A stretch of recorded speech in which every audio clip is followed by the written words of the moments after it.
There's a lot of truth to simplicity out here. Get the net, get the net. He's a swim baiter. There you go. Oh!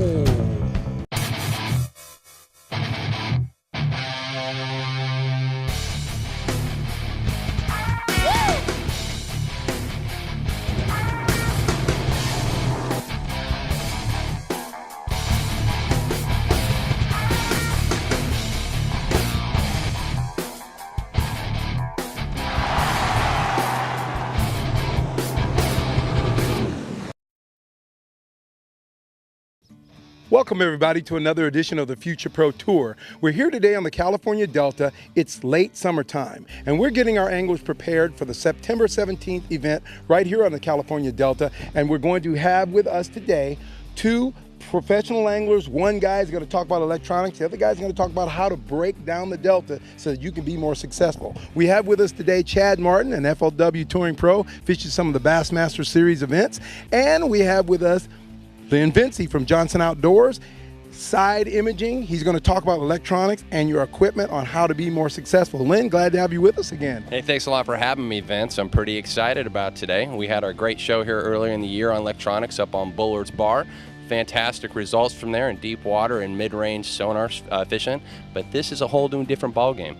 This is on the Delta, this is shallow water, and you're going to see the advantages to modern technology and side imaging as of today on the Delta.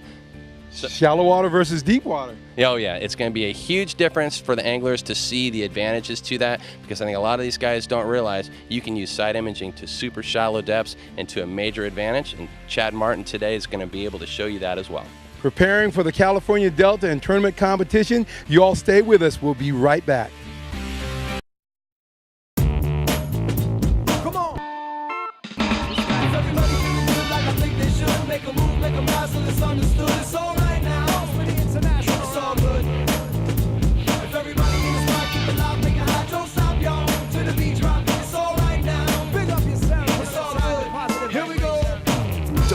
Big and Rich and Gretchen Wilson and Leonard Skinner this summer during Thunder Valley Casino Resort's 2011 Summer Concert Series.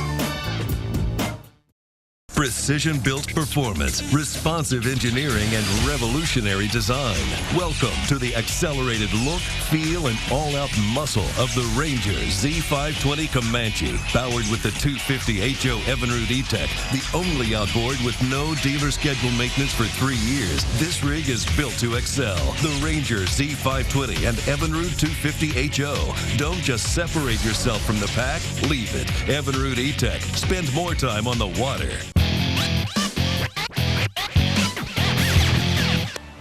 We start the morning off on the California Delta's east side in the Disappointment White Slough area. Chad and Lynn are going to break down the best techniques that apply for success during this upcoming event. Cooler nights, a lot of times, we'll pull these fish up close to the banks and just rip off around this grass. So what we're going to do is we get a high tide, and there's a big grass bed that goes down this bank for pretty good ways. And one of the best ways to identify the grass and how it comes out, how far it comes out, is to use your electronics. Keep electronics on, turn your HUMMINBIRD on, just watch as you go down. You can tell when you get to that grass edge, if the edge comes out, if it stays out, if it goes in kind of close. So what you want to do in a high tide, we're just going to get up here, we're going to throw it to the rocks. Most of the fish are going to be probably right on those rocks. There's a little trough most of the time between the rocks and when that grass starts to grow that we're going to really key on when the tide's up like this. So I'm going to start throwing a white buzzbait, and I think Lynn may start off throwing a spook or a frog here. And figure out where those fish are going to be in the areas you're going to fish, and spend a lot of time trying to learn that. I mean, what do you think? Is that how you kind of learned how to do your tides? Exactly. Right on the money to that. When it comes to these type of tides at this time of the year in the summer, what are your go-to baits for this time of the year on the high tide? Most of the time on the high tide, I'll go with a spinnerbait, buzzbait, frog. And if I can get away with throwing a speed trap, I'd like to throw a speed trap in a rattle trap, like an LV 500 or just a regular, the old standard rattle trap. And if you were to pick some colors like on your diving baits, like your LVs and your speed traps and that, what are some of the primary colors that a lot of guys is using? Most of your primary colors this time of year are going to be chartreuse, your reds, your Delta craws are really good.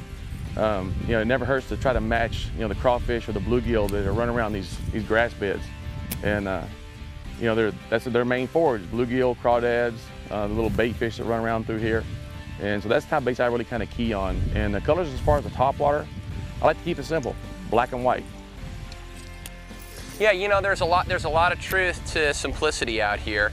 And I think a lot of guys get caught up with the smorgasbord of 300 million types of colors that can be used. But the guys that are successful out here keep it short and simple. I think so too. I think you're right. You know, this is a perfect scenario right here. This situation you can see behind me, you got clean bank for probably 50, 60 yards back here. You got over 100 yards that way with nothing. You got the grass down there, but this right here, this little section provides you with shade.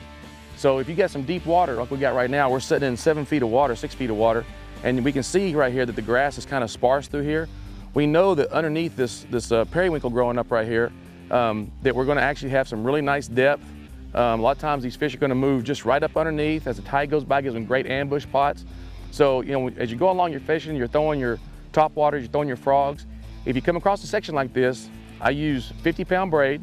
I use a really nice stiff rod. This is actually a 7105 PAL rod. I use 1.25 ounces tungsten weight. I peg it with a 3/0 Gamakatsu hook. And the Gamakatsu's new punching hook's a really good hook for getting through this stuff and getting your hookups and having your good ratios. So all you do when you come across this stuff, there's 2 things to keep in mind when you approach a pad like this right here. We have a high tide right now, so you have a lot of water under this mat. So you can punch in really 2 different places. You can punch back a little bit if you can get through the mat, or you punch the edge of the mat. And when you have a mat this size, it's kind of a search method, I guess you'd say. You punch in a little bit. If you don't get bit, you punch out a little bit. And once you find the areas that those fish are in, you want to concentrate on those areas as you come up on them. And like I say, the punching technique is really simple. It's just you throw it out, you shake it through the periwinkle or the primrose, whatever you're punching, happen to be punching. When you get it through, you just want to kind of just raise it up and down a couple times, get to fall through and try to find that clean area that's underneath those grass. And you're trying to punch through this mat, and it's got a lot of tentacles hanging off of it. What tends to happen is it hangs up on the stems and on the grass as you're trying to punch through. So we usually go with the style like the beavers, the havoc baits, the chicker craws, things like that by Berkeley, that really let you slide that bait in that grass, in that periwinkle or that primrose or just the grass itself. And yeah, so it's a huge difference. As you can tell, I'll toss my bait up a little bit and let it punch through. And a lot of people think, man, that makes a lot of noise. You know, you're gonna scare the fish when the bait goes through like that.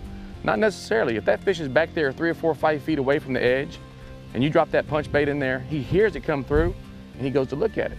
So there's not really any mistakes to be made when you're punching. It's all trial and error. Because once you punch one through and he grabs it like that, you know the fish are in there and you know how to catch them. This is kind of the same thing when you have this transition from these big chunks of concrete that they pull off freeways somewhere and they throw these on the delta. If you look at them on the bank, there's a lot of holes and places for fish to hide. So there's a lot of times as you're going down these banks and you're fishing, you may only catch the fish on stretches like this, and then the rest of that, the way it looks just all the same, you may not get bit on. So there are times when you actually run around and you can actually pattern these fish on the delta, believe it or not, based on the type of riprap that you actually have. So it's something kind of good to always key up on where you're getting your bites. Are you getting them on the chunk concrete, or are you getting them down, you know, on the smaller rock that's all kind of uniform all the way down? Lynn and Chad find the Humminbird side imaging units helpful in locating fish. However, fishing is just half the battle, as both hook fish, which would not help them in tournament competition. There we go. Oh, it's a monster right there. Oh, look at yeah. that. Get the net. You got the net? Oh, Look at him. look at that. I like it. That's a good spawn right there. There's fish for next year. That's like the bag you had on Oroville a couple weeks ago. Yeah, that's about right. Keeper. I weighed them in a sandwich bag. You know, what's funny is that a lot of stuff, a lot of fish are caught down here. You don't really realize it. There we go. Nice one. At least a 2-incher maybe. He's a swim baiter. You know, you get out here and you start fishing this grass. A lot of the fish are caught in holes in this grass. They're not caught actually in the grass or right at it a lot of times, but you may have a big grass bed, and that grass bed may run for 40, 50 yards, but you'll have sparse little holes that these fish kind of communicate or commute to feed. You know, the bluegill swimming around, there's bait swimming around, they're clean holes, and that's what a lot of people kind of search for using that side imaging technology. If you keep watching where you cast and the bait hits, the tulies will move. And those moving tulies will give you an indication that there's fish there. You know, you may not know what it is at the time, But more than likely, if it moves like that, a lot of times it's coming to look at your bait, come take a quick look at it, and you'd be surprised at how many surroundings when you make a cast in there. Chad and Lynn decide to move to another area in an attempt to find bigger fish using another technique. There we go. Oh, did you see that? What we've done, we come out here to the main channel on the slough, and so as the tide starts to go out, a lot of times, what I like to key on is this is perfect scenario right here. You've got a berm in the center of the river. This hyacinth has floated up into these little pockets. So what I like to do is come across here and I look for a little bit deeper water. So we're sitting in like 12 feet of water right now. But the hyacinth itself probably comes out and is sitting over about maybe 4 to 5 feet. So the key is just to punch in the edges first on this higher water and work these outside edges to see if you get bit first, and then make your way onto the back. Got it? There you go. You got it. That's the one I seen. That's the one I seen. And that's how you do it. And that's how you do it. When you don't know you got a fish on, you're like, I think I got one. This portion of the Thunder Valley Outdoors Future Pro Tour has been brought to you by Dow Lewis Motors of Yuba City, Marine Unlimited of Petaluma, and Gamakatsu USA. The end of summer Angler Expo comes to Thunder Valley Casino Resort Thursday, September 15th from 6 to 9 p.m. Pick up valuable information from the best in the West, such as Alan Fong from the Fisherman's Warehouse, 2009 U.S. Open champion Gary Dobbin, a hands-on sonar class featuring Johnson Outdoors' Lynn Vinci. Learn proper battery rigging techniques with CNC Marine. Proper fish care instruction by the Department of Fish and Game. A free raffle for great prizes will be held for all attendees, so join us for the End of Summer Angler Expo at Thunder Valley Casino Resort, Thursday, September 15th from 6 to 9 p.m. People think because I spend all my weekends at the racetrack, my life is predictable. Actually, things are constantly changing. And whether I need to protect my ATV, my truck, a new home, cover my home away from home, having life insurance, or a growing business, with Nationwide Insurance, I can bundle them together and save. You can too, up to 25%. So call Nationwide Insurance today to bundle and save. Nationwide is on your side. Call 866-500-5555.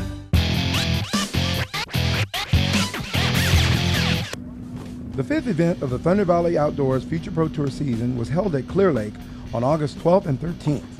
And despite a horrendous algae bloom, anglers made the best of a bad situation and came in with some impressive weights over the two-day event. Beautiful, bro.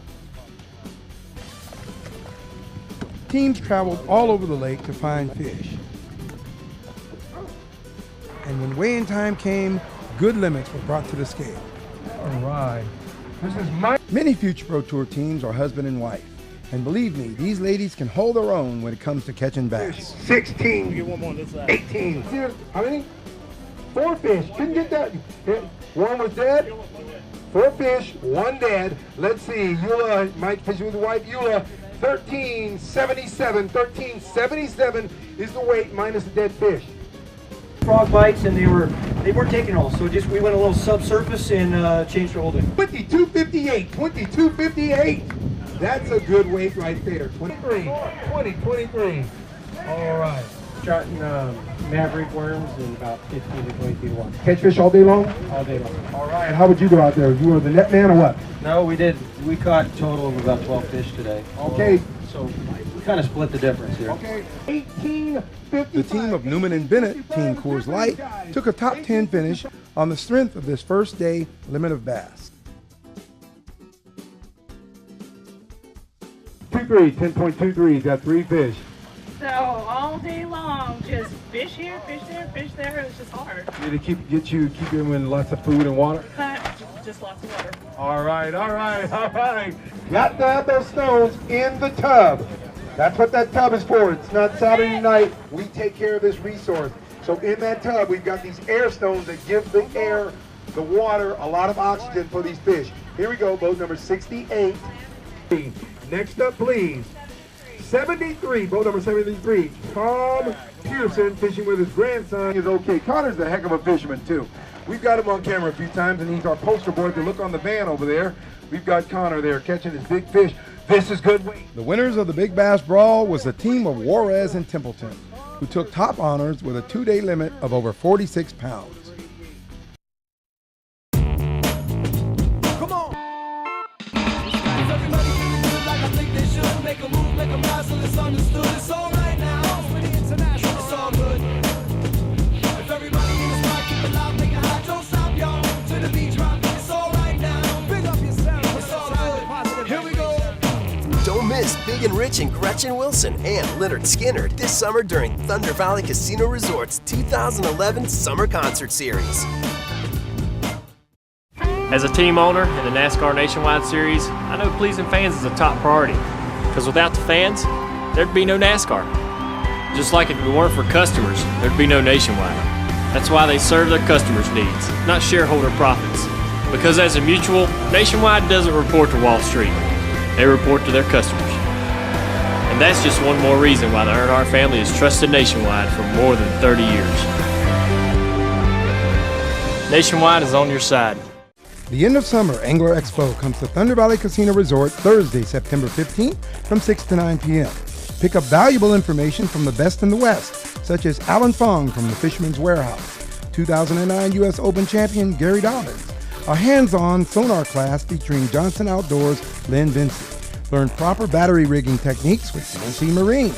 Proper fish care instruction by the Department of Fish and Game. A free raffle for great prizes will be held for all attendees, so join us for the end of summer Angler Expo at Thunder Valley Casino Resort, Thursday, September 15th from 6 to 9 p.m. We're here on the west side of the Delta, Bethel Island in particular, out of Russo's Marina. A lot of guys will be fishing this side of the Delta. We were on the east side this morning. We've got Bobby Barrack here. Bobby, what should the guys be considering? For the guys that like to fish this side of the Delta, what should they be considering for late summer? Well, your event is going to be mid-September. Yes. So that's, that's a transition period of time. It's all going to depend on the weather, right? Usually in the west, when the guys come out and fish the west end, you're dealing with shallow bays, a lot of shallow water. So the guys really need to pay attention.